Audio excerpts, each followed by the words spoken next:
Hello दोस्तों, कैसे हैं? चलिए आज की कहानी शुरू करते हैं। मेरे पति हमेशा से ही एक असभ्य, बेताब और घमंडी किस्म के इंसान रहे हैं। मैंने अपनी बेटी और परिवार वालों की वजह से उन्हें कभी नहीं छोड़ा। हम दोनों को एक दूसरे से शादी करने के लिए मजबूर किया गया था। ऐसा इसलिए क्योंकि हम दोनों के पिता के बीच एक व्यापारिक समझौता हुआ था, जिसकी वजह से मेरा रिश्ता उनके साथ तय हो गया। मेरे परिवार में शादियों का ऐसा ही पैटर्न चल रहा है, जिससे मुझे सबसे ज्यादा नफरत है।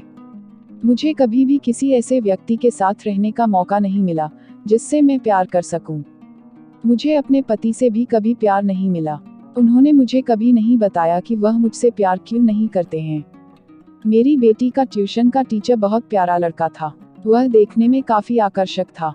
मैंने अक्सर उसे अपने गदराए बदन को कनखियों से निहारते हुए देखा था। एक दिन जब वो ट्यूशन पढ़ा कर जाने लगा तो मैंने उसे चाय पीने के बहाने रोक लिया और अपनी बेटी को बाहर खेलने भेज दिया। मैं उससे अपनी बेटी की पढ़ाई लिखाई के बारे में बात कर रही थी और वो मेरे बड़े बड़े संतरों को घूर रहा था। आज मैंने जानबूझकर बड़े गले का ब्लाउज पहना था, जिससे मेरे दोनों संतरे पूरी अच्छी तरह से दिखाई दे रहे थे। तभी मैंने उसे टोका, आंखों से घूर घूर के ही मेरे संतरे का रस निकाल दोगे क्या? उसने शर्मा कर नजरें झुका लिया। तभी मैंने देखा उसका हथौड़ा एकदम टाइट हो गया है। लग रहा था पैंट फाड़कर बाहर आ जाएगा। मैं अपनी जगह से उठकर उसके पास जाकर बैठ गई और उसके हथौड़े को अपने हाथों में ले लिया और अपने संतरे उसके हाथों में पकड़ा दिए। उसके बाद वो सब हुआ जो आप सोच रहे हैं। इस घटना के बाद मुझे समझ आया कि मेरे साथ की महिलाओं के लिए शादी के बाद अफेयर रखना कोई बड़ी बात नहीं थी, क्योंकि हमारे पुरुष अपने काम में कुछ ज्यादा ही बिजी रहते हैं। मेरे पति भी इससे अलग नहीं थे। इस तरह मेरा उसके साथ अफेयर शुरू हुआ। अपनी बेटी के टीचर के साथ एक्स्ट्रा मैरिटल अफेयर रखने पर मुझे कोई पछतावा नहीं है। ऐसा इसलिए क्योंकि मुझे एक ऐसे व्यक्ति से प्यार और अटेंशन मिल रहा था, जो जानता था कि एक महिला को खुश कैसे रखा जाता है। वह देखने में काफी सेक्सी था, बल्कि उसने मुझे शारीरिक संबंध बनाते हुए कामुक या अच्छा भी महसूस कराया। जब घर में कोई नहीं होता था तो हम दोनों साथ में काफी अच्छा समय बिताते थे। 36 साल की उम्र में मुझे प्यार और जुनून मिला, जिसने मुझे सबसे ज्यादा खुशी का अनुभव कराया। लेकिन जैसा कि हर सामान्य अफेयर की कहानी में होता है, एक दिन मेरे पति ने मुझे पकड़ लिया। ऐसा तब हुआ जब मैं और मेरा प्रेमी एक दूसरे को अपनी कल्पनाओं से भरी कुछ सेक्सुअल तस्वीरें भेज रहे थे।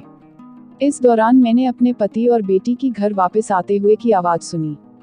मैं काफी जल्दी में थी, जिसकी वजह से मैं उनका अभिवादन करने के लिए अपना फोन अपने बिस्तर पर रखकर नीचे चली गई। मैं उन्हें बातचीत में शामिल करने की कोशिश कर रही थी कि मेरे पति वॉशरूम का इस्तेमाल करने के लिए बेडरूम में आ गए। मैं एकदम से डर गई और उनका पीछा करते हुए कमरे की तरफ बढ़ी। मैंने देखा उनके हाथ में मेरा फोन था। वो उसे लगातार स्क्रॉल कर रहे थे। यह सब देखकर मैं चौंक गई। मुझे लगा कि मैं इतनी बड़ी गलती कैसे कर सकती हूँ। वह मेरे टेक्स्ट मैसेज पढ़ रहा था। मुझे इतना डर लग रहा था कि वह मेरे साथ या मेरे प्रेमी के साथ कुछ न कुछ जरूर करेगा। लेकिन इसका उलट हुआ। उसने मुझसे शांति से पूछा, इस बारे में कौन जानता है?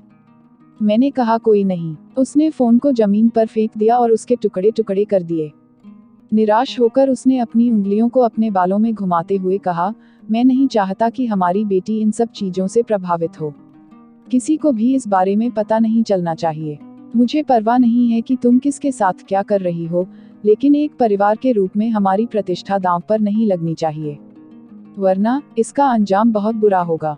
अपने पति की इन बातों को सुनकर मैं पूरी तरह से चुप रही। लेकिन इस दौरान मुझे इस बात का एहसास हुआ कि उसे मेरी बिल्कुल भी परवाह नहीं थी।